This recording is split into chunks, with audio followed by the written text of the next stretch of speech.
Hi friends, welcome to our channel.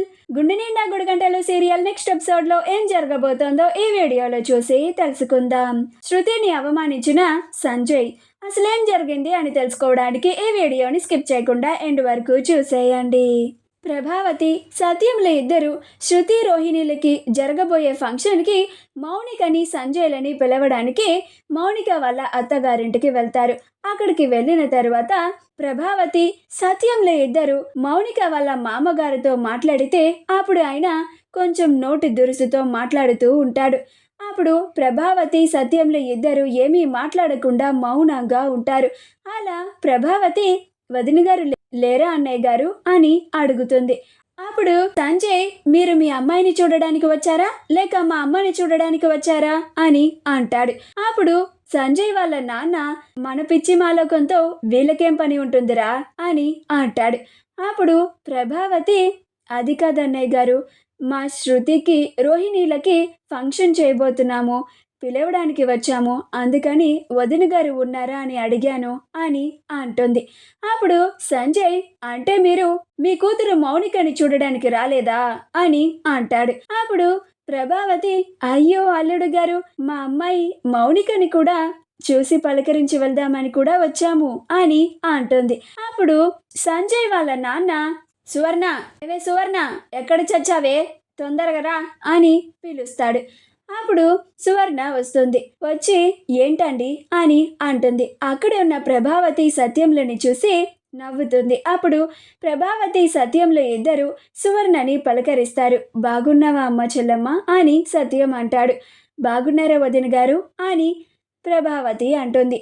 అప్పుడు ఆవిడ, బాగున్నాను, మీరెలా ఉన్నారు అని మాట్లాడుతుంది. ఈలోగా సంజయ్, మౌనిక, మౌనిక అని పిలుస్తాడు. అప్పుడు మౌనిక, వస్తున్నానండి అని వచ్చి వాళ్ళ అమ్మా నాన్నలను చూసి చాలా సంతోషపడుతుంది. అప్పుడు సంజయ్ ప్రభావతి సత్యంల ముందు కావాలని, ఏంటే అంతలా సంతోషపడిపోతున్నావు, వాళ్ళు నీకోసం రాలేదు, ఏదో ఫంక్షన్కి పిలవడానికి వచ్చారంట అని అంటాడు. అప్పుడు ప్రభావతి, సత్యంలు ఏమీ మాట్లాడకుండా ఒకళ్ళ మొహాలు ఒకళ్ళు చూసుకొని, అన్నయ్య గారు, మీరు, వదిన గారు, మా అమ్మాయి మౌనిక, అల్లుడు గారు అందరూ మా శృతి రోహిణీలకి జరగబోయే ఫంక్షన్కి తప్పకుండా రావాలి.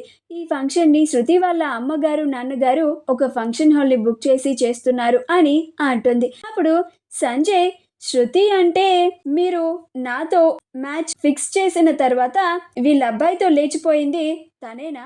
అంటే ఇప్పుడు వాళ్ళు చేసే ఫంక్షన్కి మనల్ని రమ్మని పిలవడానికి వచ్చారా నాన్న వీళ్ళు?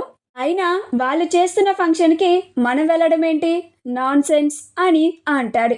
అప్పుడు సంజయ్ వాళ్ళ నాన్న కూడా దానికి వత్తాసు పలుకుతూ, అవునరా, ఆ సురేంద్ర, శోభనలు ఇద్దరు మన ముందు వాళ్ళ అమ్మాయిని నీకు ఇచ్చి పెళ్లి చేస్తామని మనల్ని నమ్మించి చివరి ఆఖరికి వాళ్ళ అమ్మాయి నిన్ను మోసం చేసి వీళ్ళ అబ్బాయితో లేచిపోతే వాళ్ళు కూడా చేతులు ఎత్తేశారు, వాళ్ళ కూతురికే సపోర్ట్ చేశారు. అలాంటి వాళ్ళు చేసే ఫంక్షన్కి మనం వెళ్ళడం ఏంటి, వెళ్ళే ప్రసక్తే లేదు అని అంటాడు. ఆ మాటలకి ప్రభావతి, సత్యంలు ఇద్దరు ఆశ్చర్యపోయి లేచి నుంచుంటారు. అప్పుడు మౌనిక వాళ్ళ మాటలు వినలేక, అమ్మ, ఇప్పుడు ఆ ఫంక్షన్కి నేను రాకపోతే ఏమవుతుంది, అయినా మీరు నన్ను పిలవడానికి ఎందుకు వచ్చారు అని అంటుంది. అప్పుడు సత్యం, అదేంటమ్మా మౌనిక అలా అంటున్నావు, నువ్వు మా ఇంటి ఆడబిడ్డవి కదా అని అంటాడు. అప్పుడు మౌనిక, నేను ఆ ఫంక్షన్కి రాకపోతే ఆ ఫంక్షన్ ఏమీ ఆగిపోదు కదా, మీరు వచ్చిన పని అయ్యింది కదా, ఇక మీరు వెళ్ళండి, మేము ఆ ఫంక్షన్కి రాము అని అంటుంది. అప్పుడు సత్యం, అది కాదమ్మా మౌనిక అని అంటాడు. అప్పుడు మౌనిక, ఆయన మావయ్య గారు చెప్పింది విన్నారు కదా నాన్న, అమ్మ ఇంకా ఏం చూస్తున్నారు, వెళ్ళండి అని అంటుంది. మా వీడియో కనుక మీకు నచ్చినట్లయితే లైక్ చేయండి, షేర్ చేయండి, మా ఛానల్ని సబ్స్క్రైబ్ చేసుకోండి, పక్కనే ఉన్న బెల్ ఐకాన్ని క్లిక్ చేయడం మాత్రం మర్చిపోకండి.